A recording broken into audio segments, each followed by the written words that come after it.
सोचिए एक ऐसी ड्रिंक जिसे लोगों ने तो सिरे से खारिज कर दिया, कहा ये तो कचरा है। कई देशों ने इसे बैन तक कर दिया। और तो और एक अफवाह उड़ी कि इसमें सांड का वीर्य है। अब यही ड्रिंक आज 27 बिलियन डॉलर का ब्रांड है ना? कमाल का विरोधाभास। चलिए आज रेड बुल की इसी कहानी को समझते हैं। अब सवाल ये है कि कोई कंपनी एक साल में 12 अरब ड्रिंक्स आखिर बेचती कैसे है? और इसका जवाब आपको चौंका देगा। ये सब होता है बिना एक भी फैक्ट्री के मालिक हुए। जी हाँ, रेड बुल अपनी ड्रिंक खुद बनाती ही नहीं है। तो फिर इनकी कामयाबी का असली राज है क्या? तो इसकी कहानी शुरू होती है साल 1982 में एक थाई टॉनिक से, जिसमें एक बहुत बड़ा विजन छुपा हुआ था। देखिए, एक ऑस्ट्रियन सेल्समैन थे, डिट्रिच मार्टिशिड्स। वो टूथपेस्ट बेचते थे और लगातार सफर करने की वजह से जेट लैग से बहुत परेशान रहते थे। एक बार थाईलैंड में उनकी नज़र एक लोकल टॉनिक पर पड़ी, जिसे वहां के ट्रक ड्राइवर्स पिया करते थे। इसका नाम था क्रीटिंग डैंग, जिसका मतलब थाई में होता है रेड बुल। अब ये जो क्रीटिन डैंग थी, ये कोई फैंसी प्रीमियम ड्रिंक नहीं थी, बिल्कुल नहीं। ये तो बस एक सस्ता सा सिरप था जिसमें खूब सारा कैफीन और टॉरिन होता था।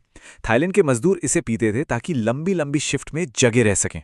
और जैसे ही मार्टिशिड्स ने इसे पिया, उनका जेटलैग मानो गायब ही हो गया। और बस यहीं पर मार्टिशिड्स के दिमाग की बत्ती जली। उन्हें एक कमाल का आइडिया आया। क्यों ना इस सस्ते लोकल टॉनिक को एक प्रीमियम वेस्टर्न लाइफस्टाइल ब्रांड में बदल दिया जाए, और वो भी एक ऐसे मार्केट के लिए जो उस वक्त था ही नहीं, उसे बनाना पड़ता। तो इस आइडिया को हकीकत बनाने के लिए उन्होंने क्या किया? उन्होंने मार्केटिंग की किताब के हर नियम को फाड़कर फेंक दिया।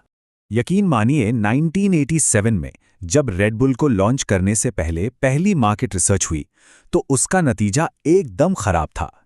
रिपोर्ट में साफ साफ लिखा था कि इस ड्रिंक का कोई भविष्य नहीं है। लोगों ने कहा इसका स्वाद तो किसी कड़वी दवाई जैसा है। लेकिन रेड बुल ने क्या किया? उन्होंने मार्केट रिसर्च की रिपोर्ट को कूड़े में फेंक दिया।